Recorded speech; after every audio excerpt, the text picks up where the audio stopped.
अस्सलाम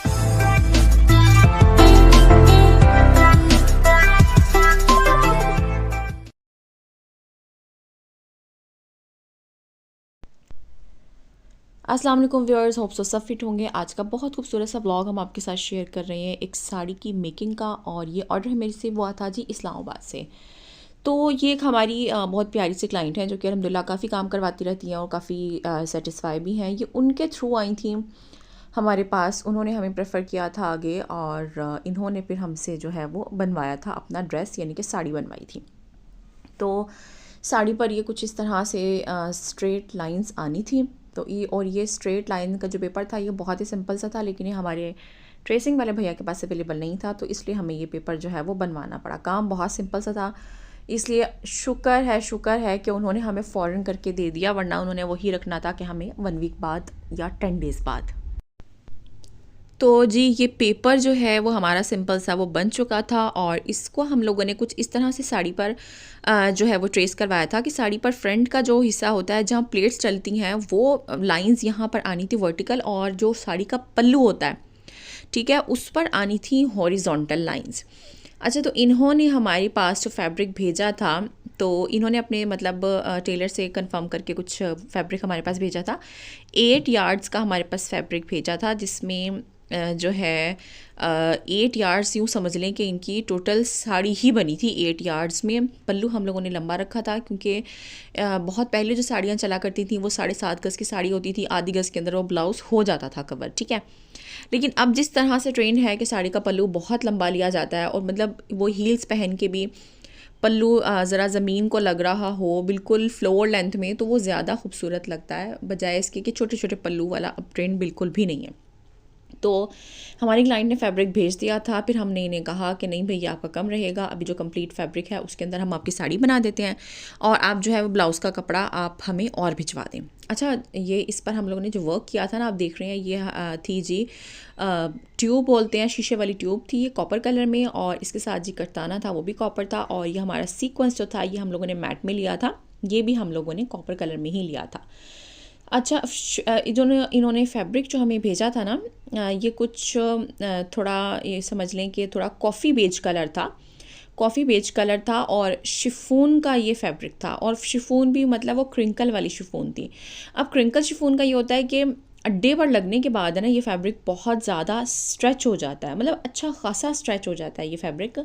क्योंकि अड्डे का काम कुछ इस तरह से होता है। जो लोग अड्डे का काम करना जानते हैं उन्हें अच्छे से इसका अंदाज़ा होगा कि जब तक फैब्रिक को बहुत टाइट सा करके अड्डे पर अटैच नहीं किया जाता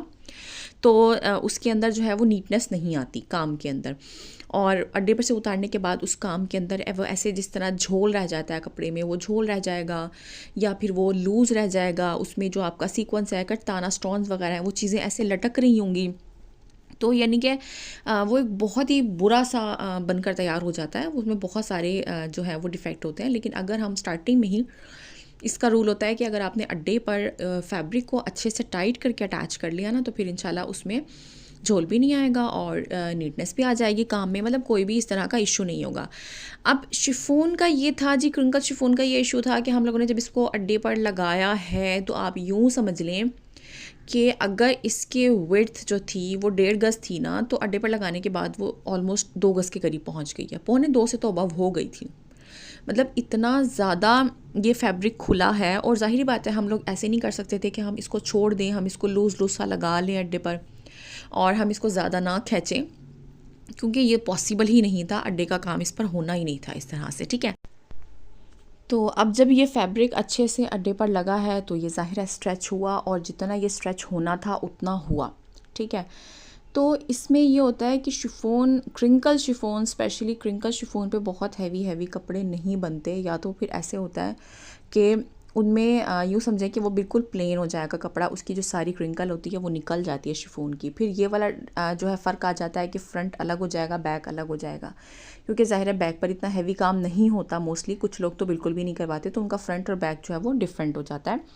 कपड़ा जो बैक वाला होता है वो वैसे ही रहता है, जबकि फ्रंट वाला जो है वो खुल जाता है कपड़ा। तो काइंडली शिफॉन पर तो काम ना ही करवाया करें, क्योंकि ये फैब्रिक अब बिल्कुल भी ट्रेंड में नहीं है, ठीक है। एक टाइम था जब ये बहुत ज़्यादा चला था, वो भी प्योर का ज़्यादा चला था, और इसके मोस्टली जो है वो दुपट्टे वगैरह बनते थे। ये वाला फैब्रिक अच्छा लगता है, मतलब दुपट्टे बन जाएँ इसके, या फिर कुछ ऐसा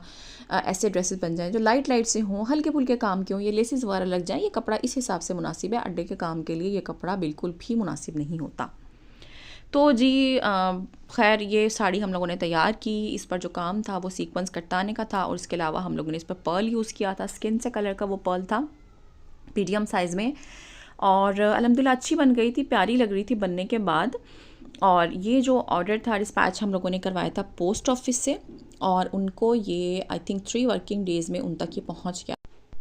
तो जी वीडियो पसंद आई हो तो इसको लाइक कीजिएगा, चैनल को सब्सक्राइब कीजिएगा, और कमेंट करके ज़रूर बताइएगा कि आपको साड़ी कैसी लगी है। बहुत सिंपल सी बनी थी लेकिन बहुत एलिगेंट लग रही थी माशाल्लाह, और बहुत ही ये मतलब इसकी जो है वो लुक्स बड़ी खूबसूरत आ रही थी, क्योंकि पल्लू जो था वो बहुत लंबा साइज़ का बना था, बिल्कुल फ्लोर लेंथ वाली इसमें जो है वो चीज़ आ गई थी। तो वीडियो लाजमी आपने जो है वीडियो को लाइक करना है, और चैनल को ज़रूर सब्सक्राइब करना है। मिलते हैं नेक्स्ट व्लॉग में, तब तक के लिए अल्लाह हाफ़िज़।